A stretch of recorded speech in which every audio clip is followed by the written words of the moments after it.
मसीह आज का पवित्र वचन मत्ती 4 अध्याय पहला वचन से आइए हम पढ़ते हैं।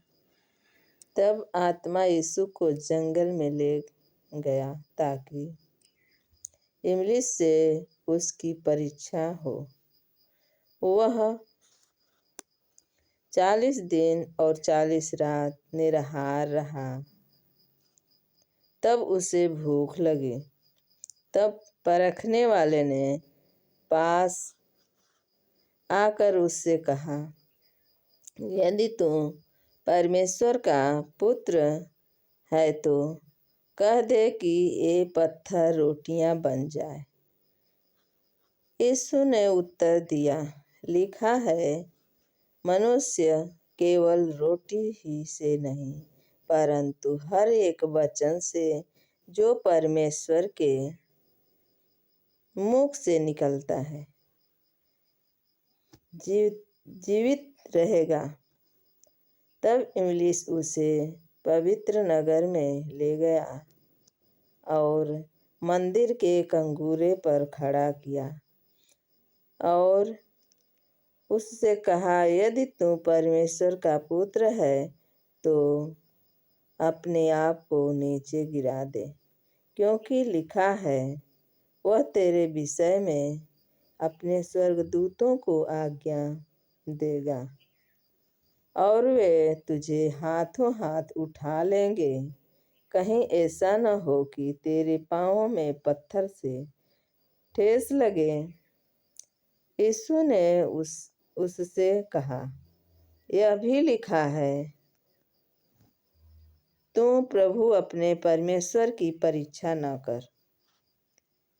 फिर इबलीस उसे एक बहुत ऊंचे पहाड़ पर ले गया और सारे जगत के राज्य और उसका वैभव दिखाकर उससे कहा, यदि तू गिरकर मुझे प्रणाम करे तो मैं यह सब कुछ तुझे दे दूंगा।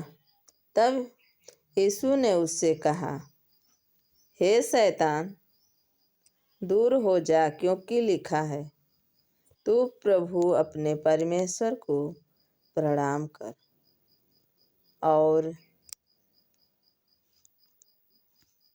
और केवल उसी की उपासना कर। तब शैतान उसके पास से चला गया और देखो, स्वर्गदूत आकर उसकी सेवा करने लगे। आमीन। हमारे प्रियो, जब प्रभु यीशु मसीह 40 दिन 40 रात उपवास किए, निराहार रहे, तो शैतान उसकी परीक्षा लिया। जब हम उपवास रखते हैं तो शैतान हमारे साथ भी परीक्षा लेता है। जब परमेश्वर के साथ उसने परीक्षा लिया तो हमारे साथ भी वो परीक्षा ले सकता है। तो हमें हमारे प्रियों वचन से हम मजबूत रहें, जैसे परमेश्वर ने, यीशु प्रभु ने वचन बोलकर शैतान को दूर भगाया और वो शैतान वहाँ से चला गया। उसी तरह हम लोग भी 40 दिन 40 रात के पश्चात उपवास के से हमें परीक्षा लेता है शैतान। तो हम लोग को शैतान के सामना करने के लिए हमें वचन अपने मन हृदय में रखना जरूरी है। हम वचन से उस शैतान को खंडित कर सकते हैं। हमारे प्रियो, हमारा ये वचन हमारा जीवन है, क्योंकि प्रभु ने ये वचन हमें दिया है। वचन रोटी और हमारे लिए रोटी है, हमारे लिए पानी है, हमारा जीवन है। हम इस वचन को अपने जीवन रूपी में रखें ताकि हमारे जीवन से वो शैतान दूर हट जाए। सबको जय मसीह।